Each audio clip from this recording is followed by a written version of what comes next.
বউ বলল, ধুর, তোমার যা পছন্দ, এই শাড়ি আজকাল কেউ পরে? সবাই সব কি দারুণ দারুণ শাড়ি কিনেছে, একটু চোখ চেয়ে দেখো না।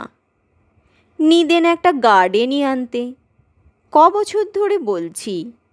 পুজোর সময় কিনে দিতে একটা বালুচরী, তা সে আর তোমার মুরদে কুলিয়েই উঠল না। ধুর, এর শাড়ি আমার চাই না। রাগ করে বউ ঘরে ঢুকে গেল। শাড়ির খালি প্যাকেট হাতে নিয়ে বিমলেন্দু বারান্দায় দাঁড়িয়ে রইল অনেকক্ষণ। অফিসে সান্যালদার কাছে ধার নিয়েছিল 200 টাকা, তার সঙ্গে নিজের আরও 100 যোগ করে বউয়ের পুজোর শাড়ি কিনেছে। বউয়ের মন ভরেনি, মনটা তেতো হয়ে গেল বিমলেন্দুর। কেনার সময় ভেবেছিল শাড়িখানা হাতে পেয়েই লাফিয়ে উঠবে বউ, আহ্লাদে গলে যাবে। কিন্তু হঠাৎ রাগ চড়ে গেল মাথায়। ভেবেছেটা কি, আমার কি পয়সার গাজ আছে? আমি কি পুলিশ না নেতা, যা চাইলেই ব্যাগ ভর্তি টাকা? একটুও বুঝবে না, বেআক্কেলে মেয়ে মানুষ। রাগ করে চাটা কিছু না খেয়েই বিমলেন্দু বেরিয়ে গেল বাড়ি থেকে। পুজো আসছে, সাদা মেঘের নৌকো ভাসছে নীল ঝকঝকে আকাশের ঢেউয়ে।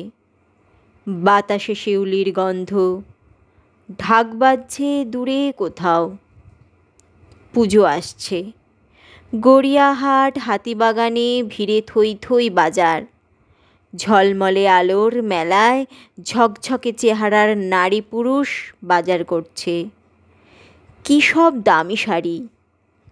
দুপুরে টিফিনের সময়ে রাস্তায় বেরিয়ে প্রাইভেট কোম্পানির অল্প মাইনের টাইপিস্ট বিমলেন্দু বড় বড় শোকেসের সামনে চুপ করে দাঁড়িয়ে থাকে।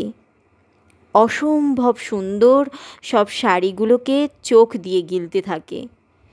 মনে মনে ভাবতে হবে কেমন মানাবে তার বউকে ওই সব শাড়িতে। বউটা সারাদিন গাধার মতো খাটে, রান্না করে, জল তোলে, ঘর মোছে, সেলাই করে, জানালায় পর্দা লাগায়, বিমলেন্দুর শার্টের বোতাম বসায়। কম বয়সে সুন্দরী ছিল, চটক ছিল। বিয়ের পর বিমলেন্দুর হাড় মাস কালী সংসারে ঢুকে কেমন যেন বুড়িয়ে গেছে। বিমলেন্দুর কষ্ট হয়। সপ্তমীর দিন সন্ধে পেরিয়ে বিমলেন্দু বাড়ি ফেরে।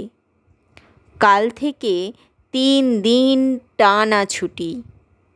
ঘরের ভেতর বউ মনে হয় সাজছে। চুড়ির আওয়াজ পায় বিমলেন্দু। চমকে ওঠে বিমলেন্দু। এ কি, এ যে বালুচুড়ি, কোথা থেকে পেলে? কে দিল? বালুচুড়ি গায়ে জড়িয়ে বউ হাসল খুশির হাসি। তারপর হঠাৎই আদুরে গলায় জিজ্ঞেস করল, কেমন দেখাচ্ছে আমায়? বলো না গো, মানায়নি? হতবাক বিমলেন্দু আবার জিজ্ঞেস করল, কে দিল বালুচুড়ি? বলো না, আমায় মানায়নি? বিমলেন্দু মন্ত্রমুগ্ধের মতো বলল, অপূর্ব।